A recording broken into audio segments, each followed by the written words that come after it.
கதையை சொன்னாங்க. அந்த கதையை உங்கள்கிட்ட நான் பகிர்ந்து கொள்ள விரும்புகிறேன்.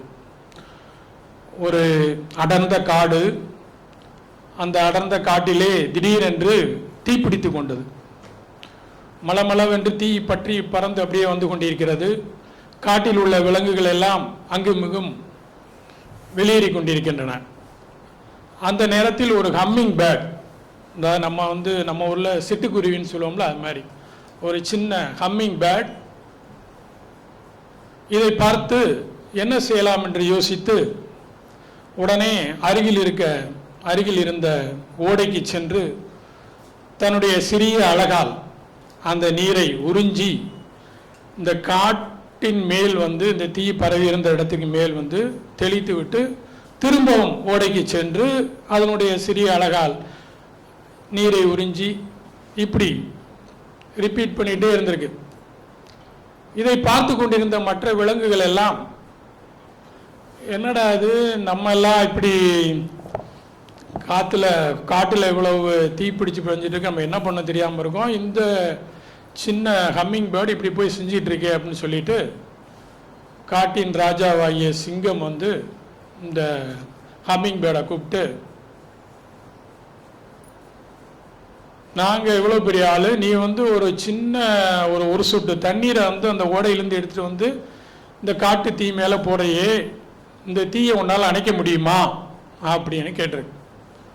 உடனே அந்த ஹம்மிங் பேர்ட் சொன்னதாம், தெரியும், நான் கொண்டு வருகின்ற அந்த ஒரு சொட்டு தண்ணீரால் என்ற காட்டு தீயை அணைக்க முடியாதுதான், இருந்த போதும் I am doing the best what I can என்று சொன்னதாம்.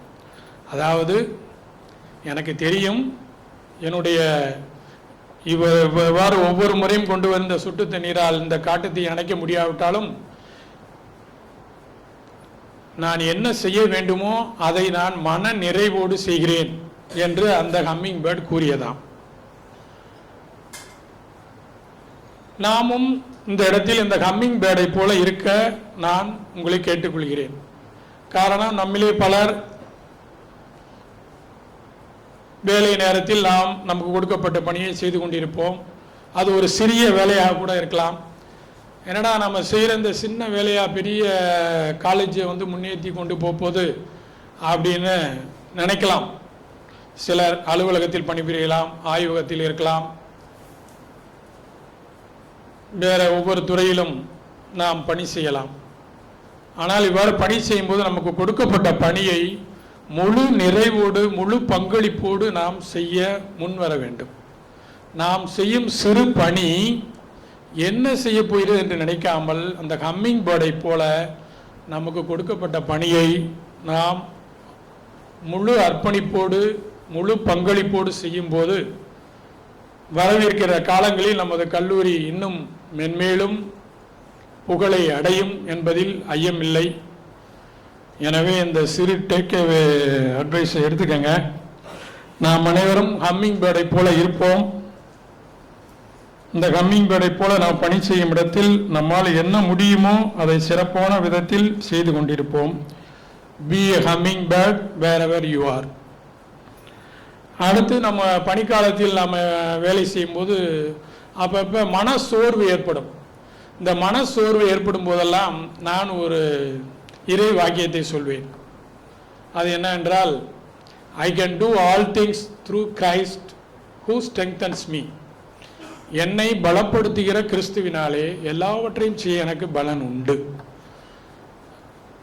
அதனால் நம்ம இந்த மாதிரி ஒரு சில இதெல்லாம் எடுத்துக்கிட்டால் நல்லாயிருக்கும். பணியில் சேர்ந்த நாள் முதல் என்னால் இயன்றவரை நேர்மையுடனும் உண்மையுடனும் எனது பணியை செய்து வந்திருக்கிறேன் என்று நம்புகிறேன்.